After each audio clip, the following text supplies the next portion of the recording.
नमस्कार, रोकटोक क्लब स्वागत। आज आपल्या सोबत आहेत राष्ट्रवादी काँग्रेसचे प्रदेशाध्यक्ष सुनील तटकरे। रणसंग्राममध्ये स्वागत करूया सुनील तटकरे यांचं। तटकरे साहेब, आपलं स्वागत।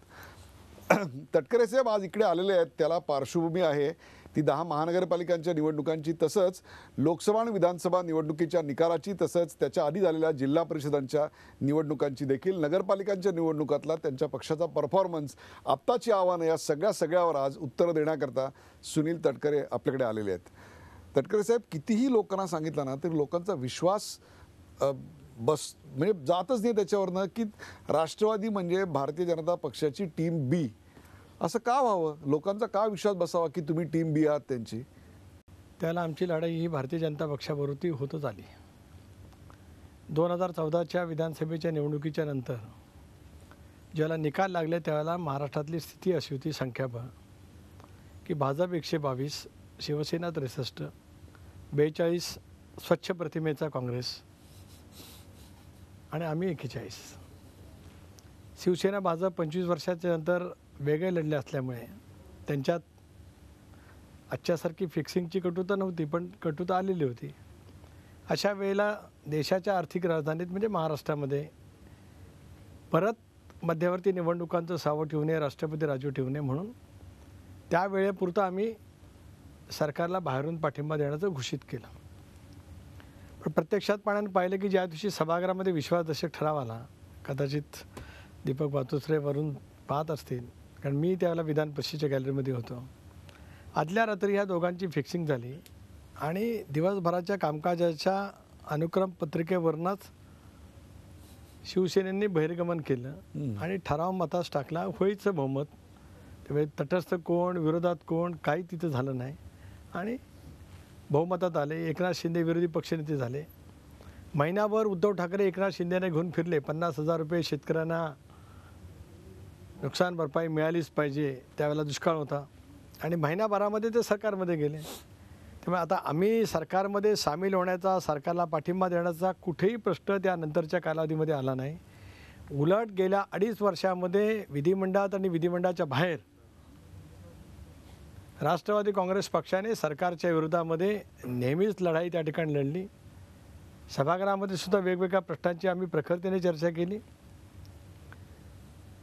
मोठ्या प्रमाणावरती झालेली महागाई, त्यासाठी महाराष्ट्रभर आम्ही आंदोलन केलं। शेतकऱ्यांच्या कर्जमाफीसाठी खुद्द पवारसाहेब 30 वर्षाच्या नंतर रस्त्यावरती उतरले आणि जेलभरो आंदोलन आम्ही मराठवाड्यात आणि उत्तर महाराष्ट्रामध्ये केलं। नोटाबंदीच्या विरोधामध्ये सुद्धा आम्ही आंदोलन केलं। एका बाजूला आम्ही लढाई करत असताना आमच्याबद्दलचं एक साशंकतेचं वातावरण कसं राहील याची खबरदारी आमचे हितचिंतक खूप असल्यामुळे सर्व स्तरावरती ते घेण्याचा प्रयत्न करत आहेत। आता मी हितचिंतकात मित्र, हितशत्रू असं सगळं त्याच्यामध्ये समावेश होतच असतो, त्यामुळे ते नेहमी खबरदारी घेत असतात। ते खबरदारी घेत असताना आम्हाला बी टीम म्हणून भाजपचे म्हणवतात आणि मग मला माहीत नाही मुंबईतली स्थिती, कारण ते आशिष शेलारांना तो प्रश्न पुढे येईलच, परंतु आता जी परिस्थिती राज्यातली आपण बघितली तर शिवसेना केव्हाही पाठिंबा काढून गेला अशी परिस्थिती आहे। उद्धव ठाकरे एकीकडे म्हणतात की माझं मन आता सत्तेत रमत नाहीये। अशा वेळेला जर शिवसेनेने पाठिंबा काढला तर राष्ट्रवादी काँग्रेस सरकारला पाठिंबा देणार नाही, बाहेरून का होईना, आणि तुम्ही थेट निवडणुकीला सामोरं जायला तयार आहात, एकदा राज्यातील जनतेला ठासून सांगा, म्हणजे हा प्रश्न परत निर्माण होणार नाही। एक तर तुम्हाला मी सांगतो, ठासून शिवसेना सत्तेच्या बाहेर पडू शकत नाही। काय कारण आहे? उद्धव ठाकरेंचं मन त्यांच्या भोवतालच्या माणसांच्यामुळे सत्तेशिवाय बाहेर रमेल असं काय मला वाटत नाही। ज्या हिरारेंनी काल दिवाकर रावतेंना राजीनामा दाखवताना टी व्हीवरती आम्ही पाहिलं, आपल्या वाहिन्यांच्यावरती रात्री पाहिलं, रात्री उशिरा।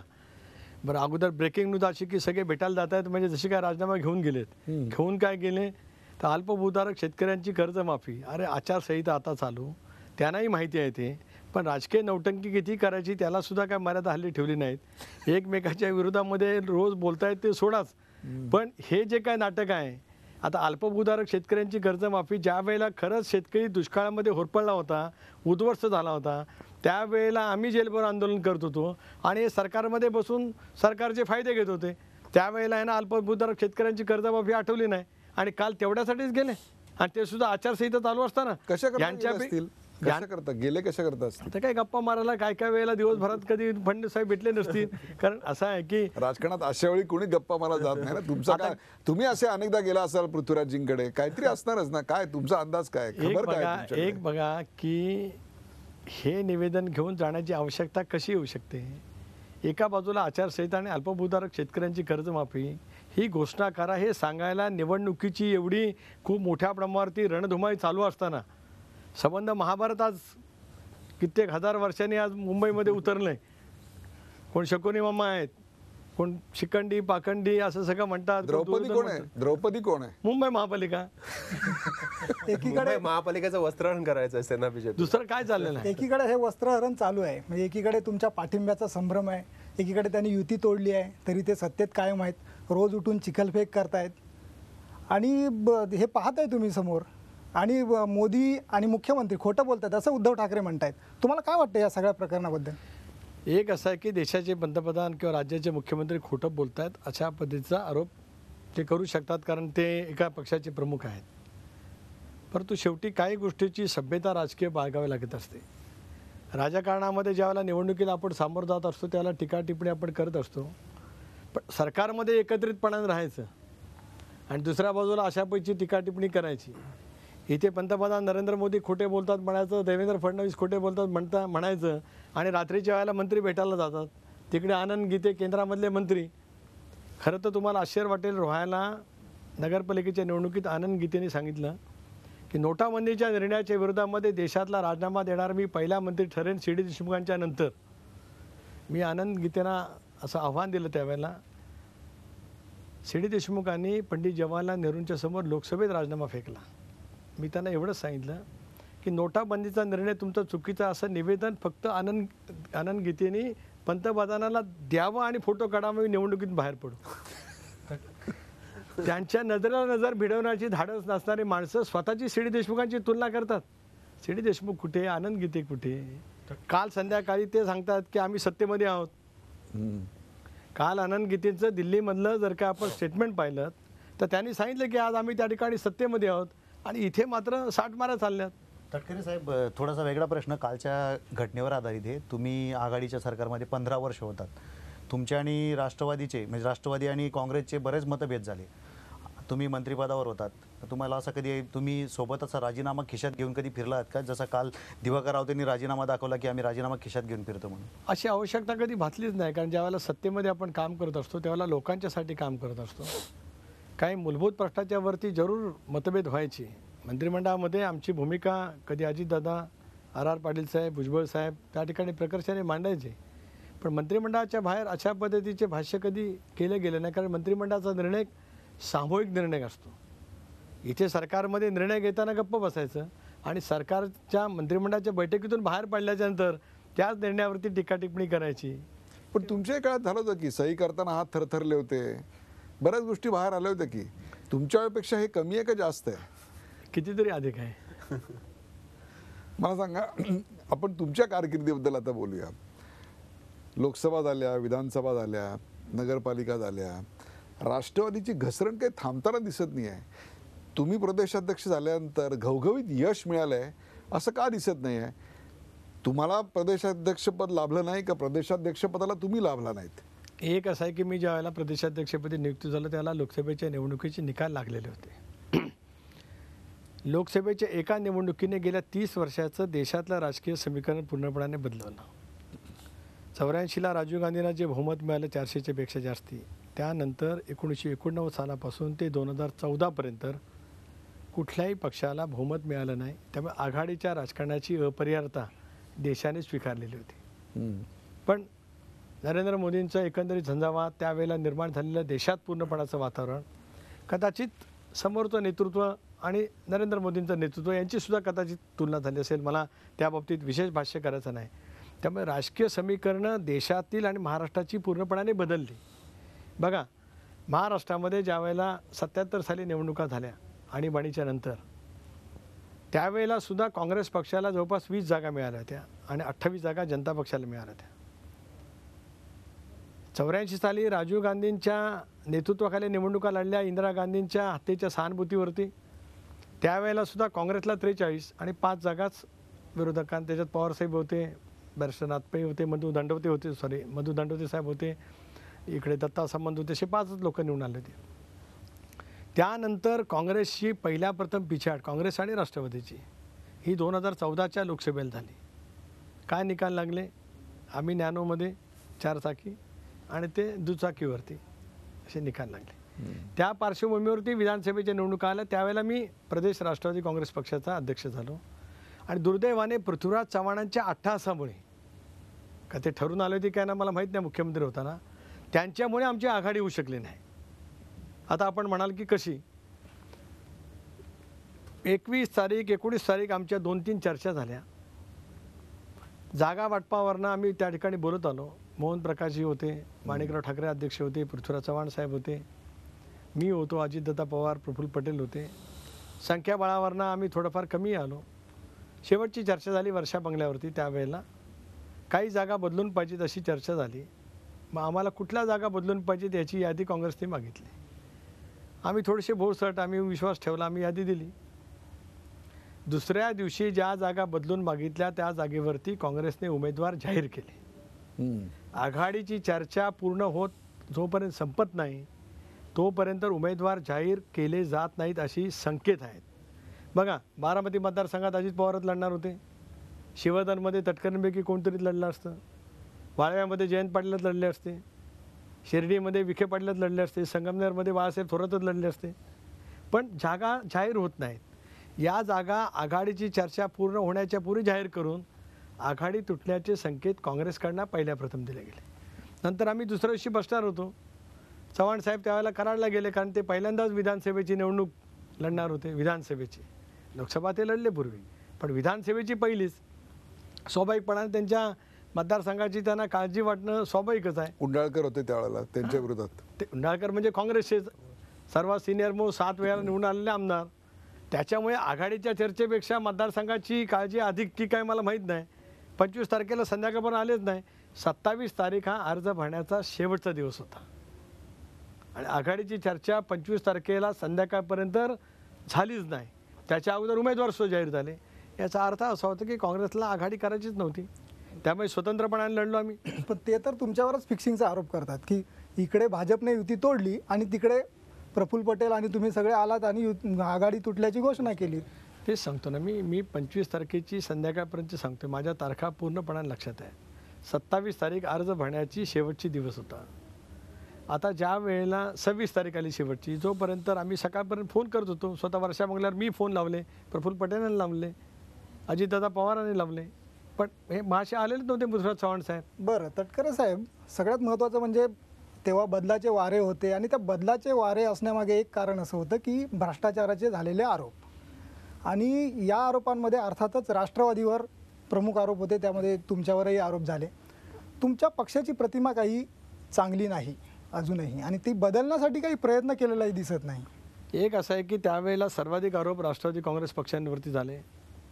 त्याच्यात आम्ही जे प्रमुख नेते होतो त्यांच्यावरती तर निश्चितपणे झाले.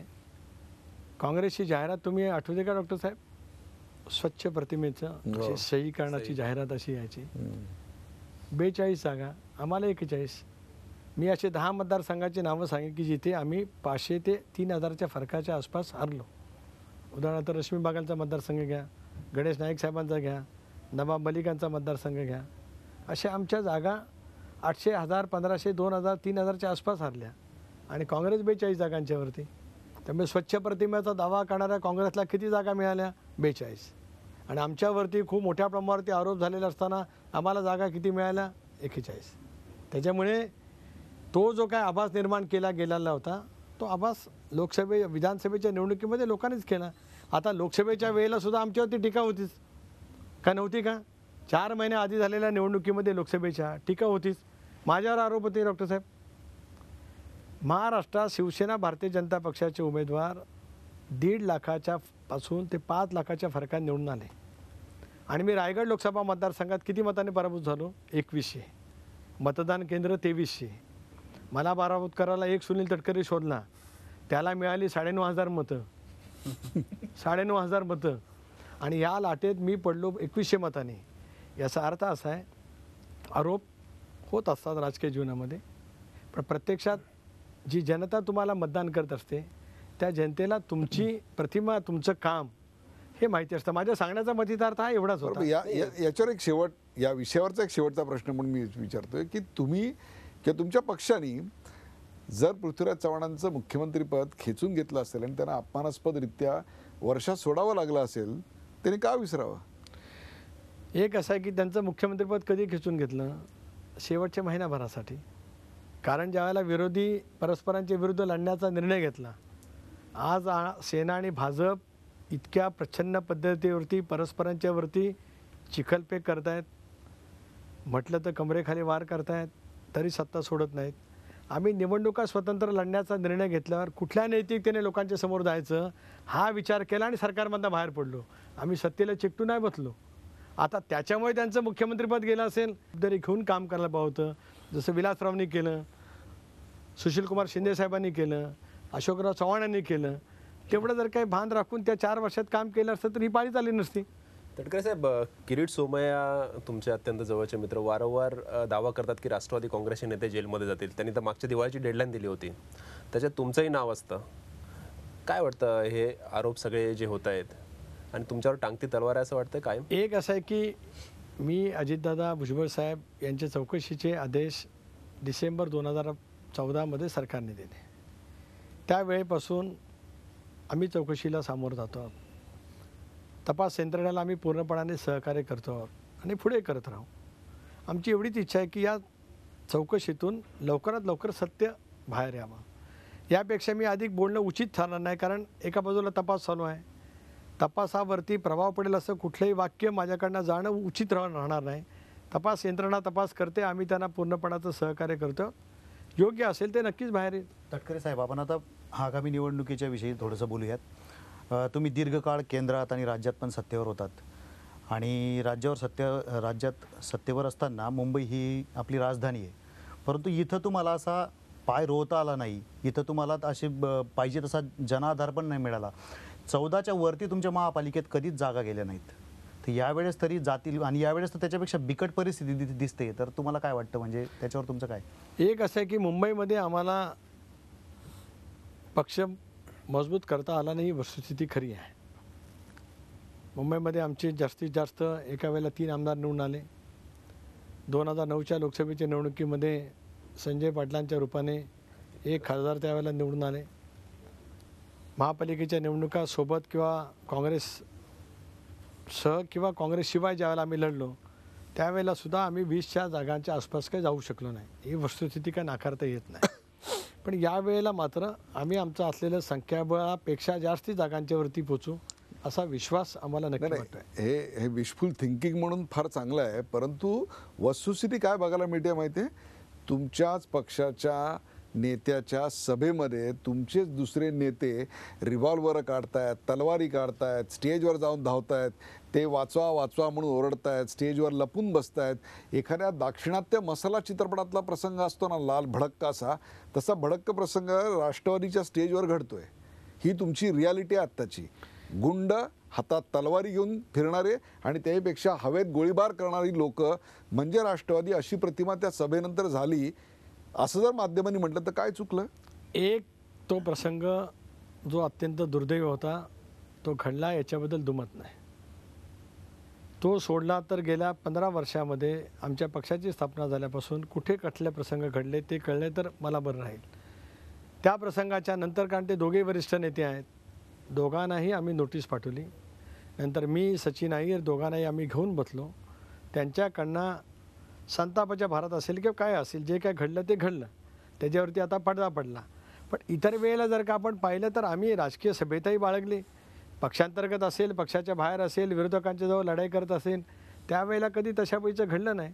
आणि आज जर का आपण पाहिलं गेल्या महिनाभरामध्ये निवडणुका जवळ येतात त्यावेळेला पक्षांतराचं पेव मोठ्या प्रमाणावरती येतच असतं.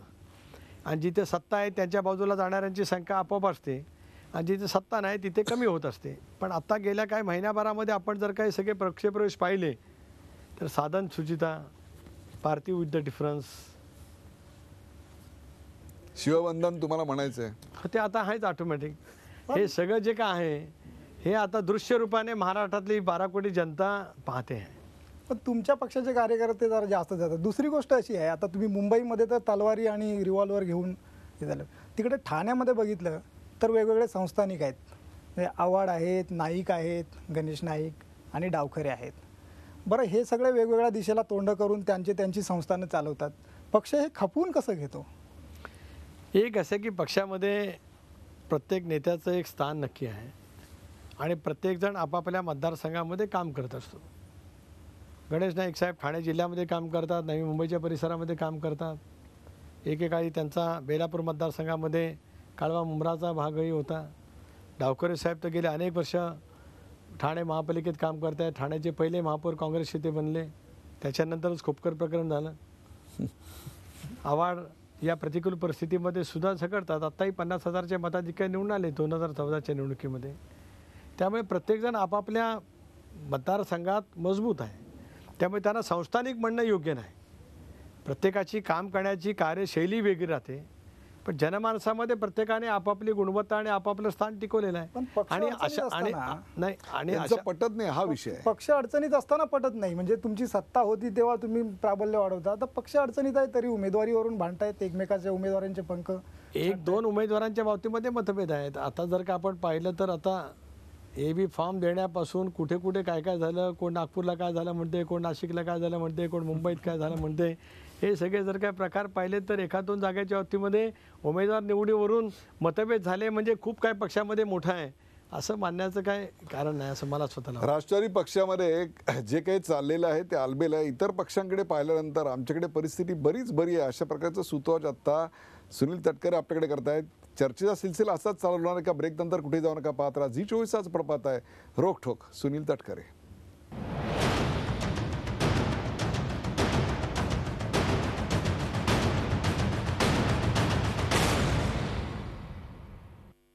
नमस्कार, रोखठोक स्वागत. आपल्याबरोबर रणसंग्राममध्ये आहेत राष्ट्रवादी काँग्रेसचे प्रदेशाध्यक्ष आमदार सुनील तटकरे.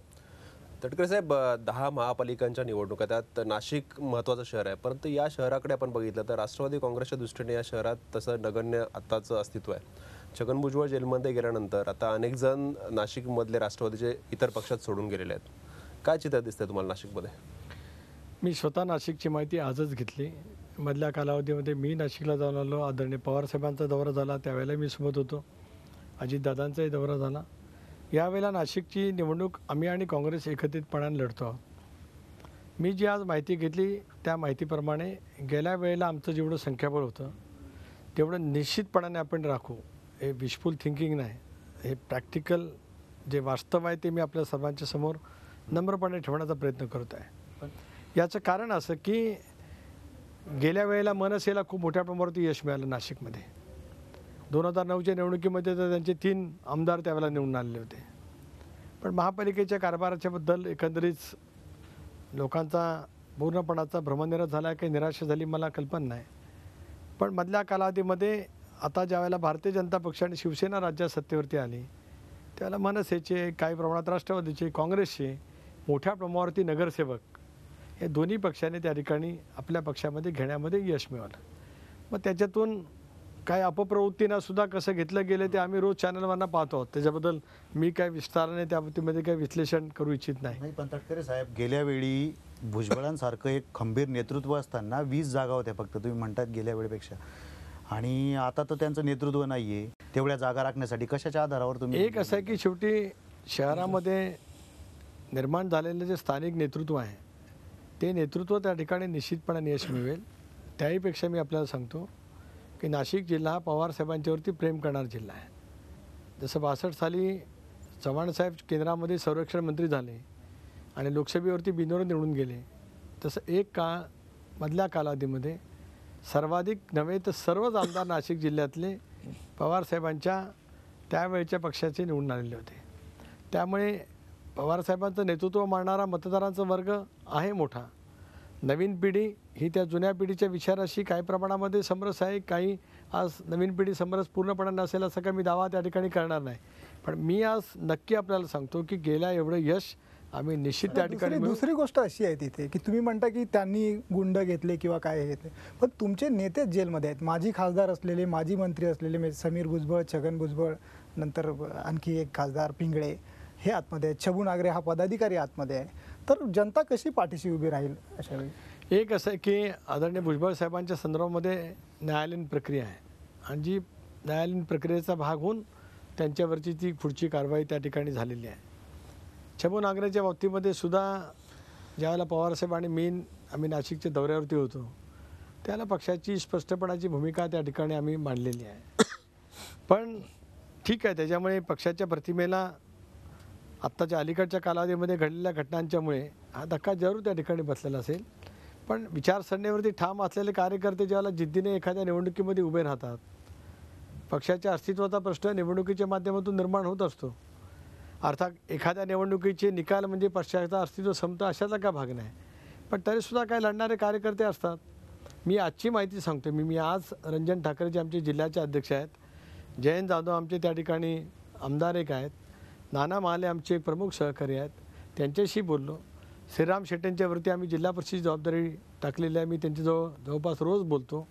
त्या जिल्ह्याचे ग्रामीणचे अध्यक्ष रवींद्र पगार आहेत, त्यांच्याशी माझा संपर्क असतो.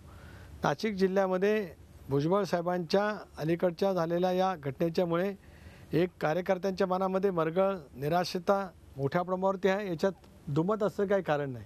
आणि एक मोठं नेतृत्व ज्यांनी शहर उभं केलं आहे, शहरामध्ये मोठ्या प्रमाणावरती पायाभूत सुविधा निर्माण करण्यामध्ये त्यांचं योगदान मोठ्या प्रमाणावरती आहे. अशा वेळेला त्यांच्याशिवाय ज्यावेळेला आम्ही निवडणुकीला सामोरं जातो त्यावेळेला आमच्यासाठी त्या ठिकाणी प्रश्नचिन्ह जरूर आहे. पण त्याचबरोबर ती तयार केलेले कार्यकर्ते याही पडझडीमध्ये निवडणूक लढत आहेत. आता जर का आपण पाहिलं तर आम्ही सर्व जागांच्यावरती लढतो आहोत. ज्या जागा राष्ट्रवादी काँग्रेस पक्षाच्या वाट्याला काँग्रेसच्या बरोबरीने आल्या त्या सर्व जागांच्यावरती चांगले उमेदवार आम्हाला त्या ठिकाणी मिळालेत. पॉईंट आपण विदर्भाबद्दल बोलूया. विदर्भामध्ये तर आपले प्रफुल्ल पटेल स्वतः आहेत, अनिल देशमुख तिकडे मंत्री होते, रमेश बंग होते, मनोहर नाईक होते. एवढे सगळे दिग्गज असताना सुद्धा विदर्भामध्ये आपला पक्ष रुजलाय असं काही दिसत नाही. विदर्भात आज महानगरपालिकांच्या निवडणुका आहेत, नागपूर आहे, अमरावती आहे, अकोला आहे. आपली काय परिस्थिती आहे तिकडे? आपल्याला काही ठिकाणी उमेदवार सुद्धा मिळाले नाहीत, ही परिस्थिती आहे. एक असं आहे की विदर्भामध्ये 2004ला आम्हाला चांगलं यश मिळालं, 11 आमदार मिळाले. त्यानंतरच्या कालावधीमध्ये प्रफुल्लभाई सोडता लोकसभेमध्ये आम्हाला यश मिळू शकलं नाही. विधानसभेमध्ये सुद्धा आज आमचे एकच आमदार आहेत मनोज नाईकांच्या रूपाने पुसद मतदारसंघामध्ये. आमची एक जिल्हा परिषदी आहे यवतमाळची. महानगरपालिकेमध्ये पहिल्यापासूनच आम्ही काय फारसं प्राबल्य दाखवू शकलो नाही. पण गडचिरोलीमध्ये सुद्धा आमचं प्राबल्य आहे. गडचिरोलीमध्ये सुद्धा आम्ही एकेकाळी जिल्हा परिषदेमध्ये त्या ठिकाणी यश मिळवलेलं होतं. वर्ध्यामध्ये काही प्रमाणामध्ये आम्ही यश मिळवलं होतं. मधल्या कालावधीमध्ये भंडारा गोंदिया या जिल्ह्यामध्ये राज्यात सत्तांतर झाल्याच्यानंतर निवडणुका झाल्या त्यावेळेला आम्ही चांगलं यश मिळवलं. पण काँग्रेसनी भाजपबरोबर आघाडी केली. आता मगातपासून तुम्ही मला विचारता आम्ही भाजपची बी टीम, आणि भंडारा गोंदियामध्ये काँग्रेसची आघाडी भाजपबरोबर होती सत्तेसाठी जिल्हा परिषदच्या. जशी आज शिवसेना काही ठिकाणी करते किंवा काँग्रेस शिवसेनेबरोबर करते. आमच्याबद्दल बी टीम अमकं तमकं सगळं बोललं जातं. हे काँग्रेस सेना एकमेकाची सी टीम आहेत का आणखीन कुठल्या टीमचं काम करतात का यांची ज्युनियर टीम आहे, हे काय आम्हाला काय त्याच्यातलं अजून दुर्दैवाने कळू शकलं नाही. यावेळच्या निवडणुकीमध्ये मी प्रदेश राष्ट्रवादी काँग्रेस पक्षाचे अध्यक्ष म्हणून एक भूमिका स्पष्ट केली की कुठल्याही परिस्थितीत जिल्हा परिषदेमध्ये भाजप सेनेबरोबर आघाडी होणार नाही. कुणी आघाडी करण्याचा प्रयत्न केला तर AB फॉर्म दिले जाणार नाहीत. AB फॉर्म घेऊन नंतर कोणी छुपी आघाडी केली तर त्यांच्यावरती नेता किती मोठा असेल तर कठोर कारवाई केली जाईल. हेच मला काँग्रेसकडून अशोक चव्हाणांच्याकडून सांगण्यात आलं. पण आज रायगड जिल्ह्यामध्ये आनंद गीते त्याने अलिबागला घोषित केलं. आपल्या चॅनलवरती मी पाहिलं, इतरही चॅनलवरती पाहिलं. महाराष्ट्राच्या हितासाठी देशाच्या हितासाठी उद्धव ठाकरे सांगतील ते मी करीन आणि काँग्रेसशी आघाडी केल्याचं त्यांनी जाहीर केलं. आता ते उद्धव ठाकरेंच्या संमतीने केलं का ते सुद्धा केंद्रातले एक मंत्री आहेत आनंद गीते. एका बाजूला केंद्रातले मंत्री आहेत आणि वरिष्ठ नेते आहेत शिवसेनेचे, ते काँग्रेसबरोबर ती आघाडी करतात. आणि काल उद्धव ठाकरे सामन्यामधून काँग्रेसवरती प्रचंड शब्दामध्ये टीका त्या ठिकाणी करतात. एका जिल्हा परिषदच्या निवडणुकीसाठी आघाडी करण्याची पाळी शिवसेनेवरती यावी का काँग्रेसवरती यावी? एक काळ असा होता 2002मध्ये 2002ला जिल्हा परिषद निवडणुकीमध्ये शिवसेनेबरोबरती सत्ता संपादन करण्यात आघाडी झाली म्हणून माझा राजीनामा 25 मार्च 2002ला घेतला गेला पक्षाकडून. आत्ता मी सत्तेवरती नगरविकास राज्यमंत्री असताना परत मला मंत्री केलं पवार साहेबांनी, त्यावेळेला पुन्हा राज्यात अस्थिरता निर्माण झाली, मी पुन्हा राजीनामा दिला. म्हणजे शिवसेनेशी आघाडी करण्याच्यासाठी जेवढी शिक्षा कठोर तेवढी भोगणारा मी एक माणूस आहे. आणि आज आम्हाला बी टीम म्हणवणारे हिणवणारे काँग्रेसचे नेते आज त्या ठिकाणी AB फॉर्म देतात. एकाच बॅनरवरती राहुलजींचा फोटो, उद्धव ठाकरेंचा फोटो, अशोक चव्हाणांचा फोटो, उद्धव ठाकरेंचा फोटो, गीतेंचा फोटो, हे आज एका जिल्हा परिषदेच्या राजकारणासाठी तुम्ही त्या ठिकाणी करतात. तुम्हाला काय नैतिक अधिकार आहे? मुंबईमध्ये आशिष शेलार म्हणाले, मला माहीत नाही, मी अभ्यास केला नाही की काही जागांच्या वरती तडजोड झाली, मला माहीत नाही, पण रायगड जिल्ह्यात तर सरळ सरळ उघड आघाडी झाले आणि त्या बाबतीमध्ये ना शिवसेनेकडनं काही बोलत नाही, काही फिक्सिंग आहे असं तुम्हाला म्हणायचं आहे? फिक्सिंग आहे म्हणजे आता हे जे काय घडतंय त्याच्यानंतरच्या फिक्सिंगचे ते वेध लागलेत कोणाला की काय ते आता मला माहिती नाही. भाजप जे म्हणताय त्याच्यावर तुम्ही शिक्कामोर्तब तटकरे साहेब, केलेलं नाही. आहे. तुमचा दोघांचा संशय नाही, आहे. मी वस्तुस्थितीवरती सांगतोय. अच्छा. भाजप काय म्हटलं त्याच्यावरती नाही सांगितलं. नाही, मी दोघांचं रायगड वर्णन आहे. जिल्ह्यामधली आघाडी शिवसेना आणि तथ्य. रायगडमधलं तथ्य जाहीर तुम्ही केली, सांगताय. केंद्रीय मंत्र्यांनी जाहीर केले ना. तटकरे हे साहेब. माझा अनुमान नाही, ही वस्तुस्थिती आहे. पश्चिम महाराष्ट्राकडे आपण वळूया. पश्चिम महाराष्ट्र हा राष्ट्रवादी काँग्रेसचा बालेकिल्ला होता. म्हणजे तुम्ही आतापर्यंत सत्ता स्थापन केली 3 वेळा, त्यात पश्चिम महाराष्ट्राचा वाटा सगळ्यात मोठा होता. परंतु त्या पश्चिम महाराष्ट्राच्या बालेकिल्ल्यात आता भाजपने शिरकाव केलाय. नगरपालिका निवडणुकीत आपण बघितलं तर भाजपने बऱ्यापैकी यश तिथे संपादन केलंय. लोक राष्ट्रवादी काँग्रेसच्या तिथल्या सरंजामशाहीला कंटाळलेत की भाजपचं आकर्षण वाढलंय? एक असं आहे की नगरपालिकेच्या निवडणुकीचं जे विश्लेषण डॉक्टर साहेब केलं गेलं ते पूर्णपणाने वस्तुस्थितीवरती आधारित नाही. विश्लेषण केलं गेले 2011च्या नगरपालिकेच्या निवडणुकीची आकडेवारी लक्षात घेत. मध्ये 2014ला ज्या लोकसभा आणि विधानसभा झाल्या त्या कोणी विचारातच घेतल्या नाहीत. काय त्याचं आहे, 122, 123 भाजप, 66 शिवसेना, म्हणजे 190 आज आमदार आहेत. त्याच्या तुलनेत नगरपालिकेच्या निवडणुकीमध्ये आम्हाला मिळालेलं यश, भाजपला मिळालेलं यश, शिवसेनेला मिळालेलं यश, काँग्रेसला मिळालेलं यश याची तुलना जर काय केलीत तर 2014च्या निवडणुकीनंतर जे सत्तेवरती आहेत ते परिमाण लावलं तर ते खाली आलेत, ते परिमाण लावलं तर आम्ही आहोत त्याच्यापेक्षा वाढलेलो आहोत. नाही, पण ती तुलना तुम्ही आधीच्या म्हणजे आता 14च्या निवडणुकीत करताय. हो, परंतु of course, कारण कसं आहे, राष्ट्रवादी आता- काँग्रेस या सगळ्या ठिकाणी नंबर 1 होता ना. नाही, ती मी आता ते एकदमच सांगितलं ना की मधल्या नगरपालिका एका निवडणुकीत आणि पश्चिम महाराष्ट्र जो तुमचा हक्काचा गड होता तिथे खिंडार पडले ना. नाही आहे ना, वस्तुस्थिती मी नाकारत नाही. मी जे घडलंय त्याच्याबद्दलचं नाकारून हे काही समोर सांगण्याचा प्रयत्न करतो असा नाही, पण हेही तितकंच खरं आहे की 2014च्या निवडणुकीमध्ये विधानसभेच्या निवडणुकीच्या वेळेला पडझड खूप मोठ्या प्रमाणावरती झाली. पश्चिम महाराष्ट्र राष्ट्रवादी काँग्रेस पक्षाचा बालेकिल्ला पूर्वीपासूनचा होता. आज आम्ही त्या ठिकाणी जागा कमी मिळण्यामध्ये आम्हाला तटकरे साहेब, आपण 1 नंबर विषयी बोलूयात. तुम्ही ज्याच्यात 1 नंबर आहात त्याविषयी बोलूयात. राष्ट्रवादी काँग्रेसची प्रतिमा म्हणजे ग्रामीण भागातला पक्ष अशी आहे एकंदरीत, आणि त्याला साजेशी असं तुम्ही यश पण मिळवलेलं आहे जिल्हा परिषदेत. म्हणजे गेल्या वेळेस जिल्हा परिषदेत तुम्ही 1 नंबर होतात, परंतु आता जर पाहिलं तर तशी स्थिती दिसत नाही आहे. असं काय वाटतं तुम्हाला त्याच्यावर? नाही, कसं आहे, आता प्रत्येक जिल्ह्यामधली राजकीय परिस्थिती भिन्न आहे. आता मागच्या नगरपालिकेच्या निवडणुकीमध्ये मराठवाड्यामध्ये राष्ट्रवादी काँग्रेस पक्षाने यश मिळवलं चांगलं, खालोखाल कोकणात मिळवलं, मग आम्ही पश्चिम महाराष्ट्रामध्ये मिळवलं, उत्तर महाराष्ट्रामध्ये विदर्भामध्ये आम्हाला यश मिळालं नाही. वस्तुस्थिती काय मी नाकारली नाही तुलनात्मक दृष्ट्या. आज ग्रामीण भागामधला आमचा जनाधार काय कमी झालेला नाही. निवडणुकीचे निकाल नक्की स्पष्ट करतील. आणि आपण हेही पाहिलं तर नगरपालिकेमध्ये सुद्धा आता आमचे जवळपास 790 नगरसेवक आहेत. शिवसेना 4थ्या क्रमांकाला आहे, आम्ही नाही 4थ्या क्रमांकाला. पण त्यावेळेला बोललं गेलं की राष्ट्रवादी काँग्रेस पक्ष रसातळाला गेली, तसं नाही वस्तुस्थिती.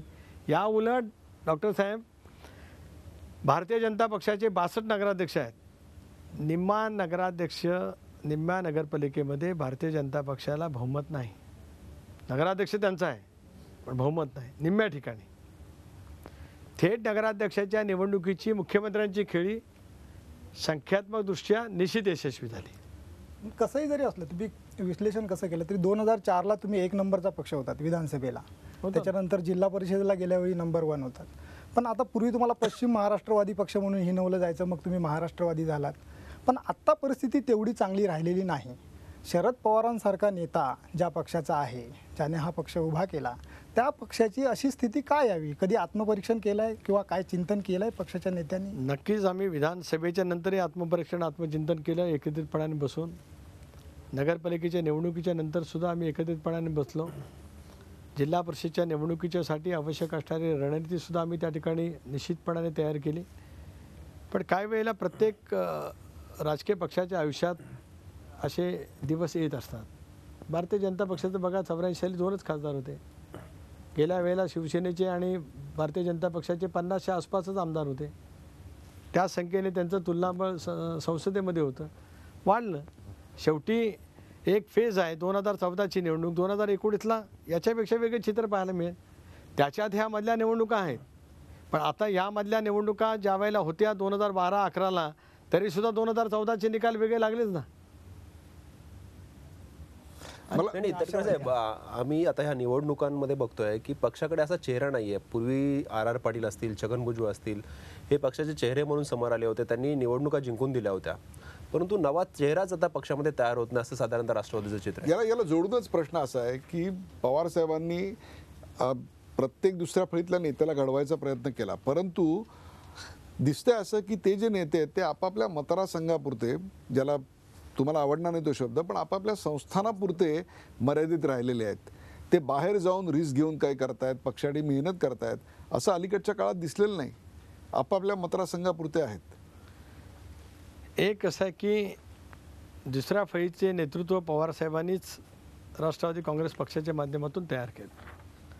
एवढंच नव्हे तर 15 वर्ष आमच्यापैकी बहुतेकांना मंत्रिपद, आमचे खातीसुद्धा तशाच पद्धतीने कायम ठेवली. एवढी राजकीय स्थिरता दिल्याच्या नंतर आपापल्या जिल्ह्यामध्ये प्रभाव वाढवण्यामध्ये आम्ही निश्चित यशस्वी झालो. आत्तासुद्धा आम्ही मतदारसंघाच्या बाहेर जात नाही अशातला काय भाग नाही. अजितदादासुद्धा महाराष्ट्रात सगळीकडे फिरतात. आता विरोधी पक्षनेते या नात्याने धनंजय मुंडे फिरत असतील, पण जयंतराव पाटील फिरतात, दिलीप वळसे पाटील साहेब फिरतात. मी प्रांताध्यक्ष म्हणून महाराष्ट्रातला 2 वेळ सखोल दौरा केला आहे. त्यामुळे आम्ही सगळेजण फिरत असतो. पण एक असं आहे की आम्ही थोडेसे प्रसिद्धीपासून थोडे दूर आहोत. सध्या फोकस आमच्यावरती नाही. सध्या फोकस फडणवीस, ठाकरे काय बोलतात त्याच्यावरती जास्त असल्यामुळे आम्ही लोकांच्यात गेलेलो असताना सुद्धा फार आम्ही कुठे पाहायला मिळत नाही. हे आता थोडंसं जरा आमच्यासाठी आहे, जरा बाब जे आहे ते आहे. तटकरे साहेब, आताच्या निवडणुकीची काही उदाहरणं देता येतील? मोहिते पाटलांच्या घरात 6-6 तिकीटं दिली गेलीत. तुमची मुलगी पण आता जिल्हा परिषदेत पदार्पण करते. भास्कर जाधवांचा मुलगा आहे. राष्ट्रवादीत अशी अनेक आता म्हणजे एक घराणेशाहीच आहे की काय बाबा असं वाटायला लागलंय.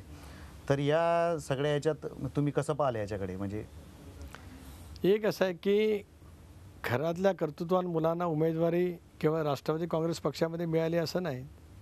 वेगवेगळ्या राजकीय पक्षामध्ये सुद्धा आपण पाहिलं, काँग्रेसमध्ये असेल, भारतीय जनता पक्षामध्ये असेल, शिवसेनेमध्ये असेल, आपल्याला त्याही ठिकाणी पाहायला मिळते. नाही, पण याच्यामुळे कार्यकर्त्यांची जी संधी असते ती हिरावली जाते का? विशेषतः तुमच्या घरामध्ये तुम्ही 3 जण आमदार आहात. तुमचे भाऊ आमदार आहेत, पुतण्या आमदार आहे, तुमचे रोहा नगर परिषदेचं अध्यक्षपद, नगराध्यक्षपद तुमच्या घरी आहे. आता मुलगी जिल्हा परिषदेला आहे, तुमचे मेवणे आहेत जिल्हा परिषद. मग हे एकाच घरात असेल. शब्द का लागतो माहिती का? तो या कार्यकर्त्यांना संधी मिळत नाही. एक असं आहे की मी विधानसभेतून विधान परिषदेवरती आलो. आमचे भाऊ स्थानिक स्वराज्य संस्था 3 रत्नागिरी, सिंधुदुर्ग, रायगड या 3 जिल्ह्यातून आले दुसऱ्यांदा 2 वेळेला. मी स्वतः 5 वेळेला विधानसभेत निवडून आलो. या वेळेला राज्याची जबाबदारी असल्यामुळे मी विधान परिषदेवरती गेलो. तिथे अवधूत त्या ठिकाणी निवडून आला. आता खरंच सांगतो, मी आदितीला उभा करण्याच्या दृष्टिकोनातून माझी बिलकुल अनुकूलता नव्हती. वर्षे नावाचा मतदारसंघ आहे आले आणि त्यांनी स्वतःहून आदितीच्या उमेदवारीची त्या ठिकाणी मागणी केली. आपण म्हणाल कदाचित की माझ्या सांगण्यावरनं किंवा माझ्या निरोपावरनं झालं की काय, कधीही आपल्यापैकी कोणी जाऊन तटस्थपणाने ते करू शकतात. पण नेत्यांच्या घरामध्ये जन्माला आलेली मुलं खरोखर जर काय समाज जीवनामध्ये काम करत असतील आणि लोक त्यांना जर काय ॲक्सेप्ट करत असतील, तर केवळ ती नेत्यांच्या घरामध्ये जन्माला आले म्हणून त्यांना उमेदवारी देऊ नये असंही नाही का? असे होता कामा नये. पण त्याचबरोबर ती नेत्यांचीच मुलं आहेत म्हणून इतरांची गुणवत्ता टाकून त्यांना उमेदवारी देणं हे अन्यकारक आहे. तटकरे साहेब, तुमच्यात आणि भावांमध्ये तुमचे जे भाऊ आहेत, बंधू आहेत सुनील तटकरे, त्यांच्यात वाद निर्माण झाला होता. नगरपालिका निवडणुकीत थेट पुतण्याने आव्हान देऊन त्याने शिवसेनेत प्रवेश केला होता. हा राजकीय संघर्षाचा वाद होता की काही वेगळा? आणि तो वाद मिटला कसा? कारण लोकांना उत्सुकता आहे जाणून घेण्याची रायगडमध्ये. नाही, एक असं आहे की नगरपालिकेच्या निवडणुकीच्या निमित्ताने वाद जरूर झाला, संघर्ष त्याच्यामुळे झाला. माझा स्वतःचा पुतण्या त्यावेळेला शिवसेनेकडनं उभाही राहिला. पण त्यानंतरच्या कालावधीमध्ये एकंदरीत कौटुंबिक स्वास्थ्य, कारण माझं वय 62 आहे, माझ्या भावांचं वय 64 आहे. एकत्रितपणाने आम्ही लहानपणापासून एकत्रित आलो. ठीक आहे, राजकारणामध्ये एखादी घटना घडते, पण अनेक वेळेला त्या घटना घडल्याच्या नंतर शहाणपणाने विचार करता येऊ शकतो चांगल्या अर्थाने. तो विचार त्या ठिकाणी एकत्रित झाला आणि मग पवारसाहेबांच्याकडे गेलो, एकत्रित आज कामाला लागलो आणि आज एकत्रित कामाला लागल्याचा आनंद सर्वांनाच त्या ठिकाणी आहे. ठीक आहे, काही घटना अशा क्लेशकारक असतात की बरोबर. चला, शेवटचे 2 प्रश्न. हा कौटुंबिक मला मी त्याच्यावर जास्त आणखीन नाजूक प्रश्न विचारत नाही, परंतु तुमचा या निवडणुकीत नंबर 1चा शत्रू कोण? भाजप, काँग्रेस की शिवसेना? वेगवेगळ्या जिल्ह्यात वेगवेगळी स्थिती आहे, कारण वेगवेगळ्या जिल्ह्यातील राजकीय समीकरण आहेत. पण कुठल्याही परिस्थितीत आमचा शत्रू सेना आणि भाजप हा आहेच. आता प्रत्येक जिल्ह्यात एका दुसरा क्रम बदलेल, कारण कोकणामध्ये आम्ही आणि शिवसेना असा क्रम आहे, पश्चिम महाराष्ट्रामध्ये आम्ही आणि भारतीय जनता पक्ष असा आहे, मराठवाड्यामध्ये आम्ही आणि सेना काही ठिकाणी भारतीय जनता पक्ष असा आहे. पण हे 2 आमचे शत्रू आहेत. काँग्रेस आमचा मित्र आहे असं आम्ही मानतो. फक्त काँग्रेसनी काही ठिकाणी आघाती घेऊन सेनेशी आघाडी करू नये अशी एवढीच माफक अपेक्षा काँग्रेसच्या नेतृत्वापासून आहे. चला, शेवटचा प्रश्न मी तुम्हाला विचारतोय आणि तो महत्त्वाचा अशा करता आहे की तुमच्या घराण्यात सुद्धा आता नवीन पिढी राजकारणात येते आहे. भास्कर जाधवांच्या घराण्यात येते आहे, बऱ्याच ठिकाणी येत आहेत. तुम्ही इतर पक्षांचेही दाखले देत आहे. मुद्दा तो नाही आहे. मुद्दा असा आहे की मग असं असेल तर तुम्ही आत्ता एक चांगलं विधान केलं की जर ते त्यांच्या गुणवत्तेवर पुढे येत असतील तर मग त्यांना ते राजकीय घराण्यातले आहेत म्हणून नाकारण्यात काय अर्थ नाही. मग राष्ट्रवादी काँग्रेसचं जे प्रमुख पद आहे त्याच्या पुढच्या नेतृत्वाकडे कोणते गुण असावेत असं वाटतं आपल्याला? पवार साहेबांनी महाराष्ट्रामध्ये 50 वर्ष संसदीय कारकिर्दीची पूर्ण केली.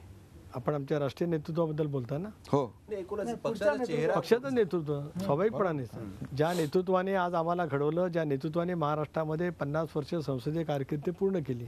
देशात 2च नेते, करुणानिधी आणि पवारसाहेब. पण करुणानिधी विधानसभापुरतं सीमित राहिले. पवारसाहेब असे एकच नेते आहेत देशात की ज्यांनी विधानसभा, विधान परिषद, लोकसभा आणि राज्यसभा अपराजित अखंडपणाने त्या ठिकाणी केलेले आहे. नेतृत्व असं असेल पवारसाहेबांच्या विचारधारेचं.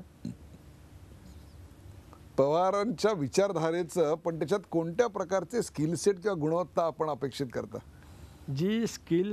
जी गुणवत्ता पवार साहेबांनी महाराष्ट्रामध्ये 50 वर्षामध्ये उभी केली, कष्टाने जतन केली, वाढवली, महाराष्ट्रही घडवला, महाराष्ट्रही पुढे गतिमान येण्याच्या दृष्टिकोनातून प्रयत्न केला, असे नेतृत्व असलेले गुण आमच्याकडे आहेत. नेतृत्व आहेत, नेते आहेत. अजितदादा नेतृत्व करतात, सुप्रियाताई नेतृत्व करतात. हा प्राधान्यक्रम आहे?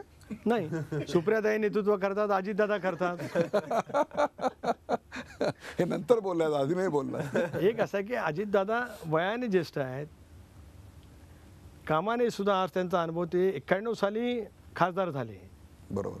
आज ते 27 वर्ष बारामतीचे आमदार आहेत.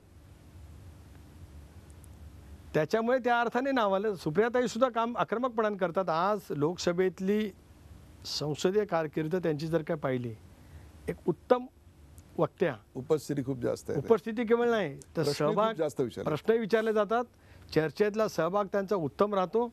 प्रभावीपणाने त्या प्रश्नाची त्या ठिकाणी मांडणी करतात. संसदेमध्ये अशा पैसा खासदार पक्षाला मिळणं ही पक्षाचा एक ॲसेट आहे.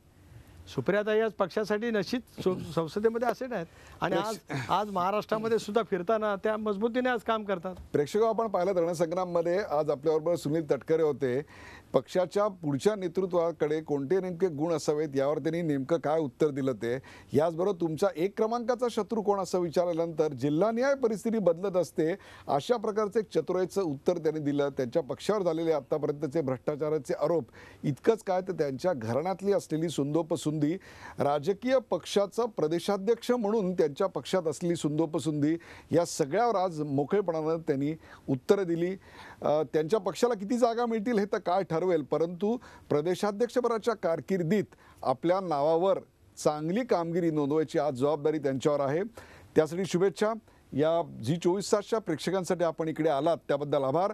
आणि प्रेक्षकांसाठी एक सूचना, ती म्हणजे हा कार्यक्रम तुम्हाला कसा वाटला? आम्ही चौघांनी तर प्रश्न विचारले, परंतु तुमच्या मनात यातून काही प्रतिक्रिया आल्या असतील, तुमच्या मनात काही असे प्रश्न असतील की जे विचारले गेले पाहिजे होते. फक्त काय आम्ही तज्ज्ञ आहोत अशातला काही भाग नाही. तुम्ही आपापल्या परीनं तज्ज्ञ असताच, फक्त तुम्हाला संधी मिळत नाही असं तुम्हाला वाटत असतं.